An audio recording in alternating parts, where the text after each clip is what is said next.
நாலாவது சொல்றாங்க இவன் தொடர்ச்சியாக இவன் இப்படியே இத பாவிச்சு கொண்டிருக்கக்கூடிய நேரத்தில் இவனுடைய ஆரம்பத்தில் நிறைய பேர் இப்பயும் பாவிக்கிறாங்க தெரியுமா, ஆன்ம கூடத்துக்காக வேண்டி என்ற பெயர்ல பாவிக்கிறாங்க.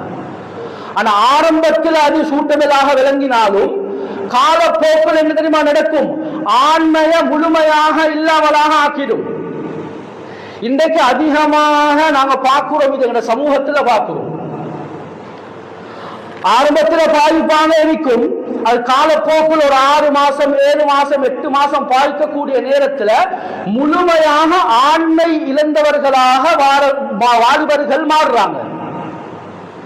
இன்றைக்கு அதனால தான் சமூகத்தில் டிவோர்ஸுகள் அதிகமாக நடக்குது. கொழும்பு நோர்த் ஏரியால மட்டும் அவர் சொல்றாரு, காதியார் சொல்றாரு, இந்த 3 வருஷத்துள்ளுக்கு கிட்டத்தட்ட 9500 டிவோர்ஸஸ்கள் பதிவு செய்யப்பட்டிருக்கு. இந்த மாசம் கல்யாணம், 3 மாசத்துல டிவோர்ஸ். கனியமான வேற காரணங்கள் இருக்கு, வேற காரணங்கள் சொல்லப்பட்டாலும் வாலிபர்களுக்கு ஆண்மை இல்லை. தன்னுடைய தேவைய வெளிப்படையாக சொல்றதாக இருந்தா, தன்னுடைய தேவைய தன்னுடைய மனைவியோட பூர்த்தி செய்ய முடியாத அளவுக்கு இந்த போதை வஸ்துக்களுடைய தாக்கம் உடம்புல உண்டாகிறது. இதுதான் உண்மை. சமூகத்துக்கு நாடகத்துக்கு பல காரணங்கள் சொல்லலாம், ஆனா இதுதான் அசல் காரணம். கண்ணியமான சகோதரர்களே, 5வது கடைசியாக சொல்றேன், 5வதாக சொல்றாங்க, தொடர்ச்சியாக ஒரு மனுஷன் இப்படியே பாவிக்கக்கூடிய நேரத்தில் ஒரு மனிதனுடைய மூட்டுகள் இருக்குதானே, மூட்டுகள்ல ஜெல் தன்மைகள் இருக்கு. அதனால தான் நாங்க உட்கார்றோம், எழும்புறோம், கையை தூக்குறோம், அசைக்கிறோம், சாமன்களை தூக்குறோம். எங்களோட மூட்டுகள்ல அந்த ஜெல் தன்மை இருக்கு.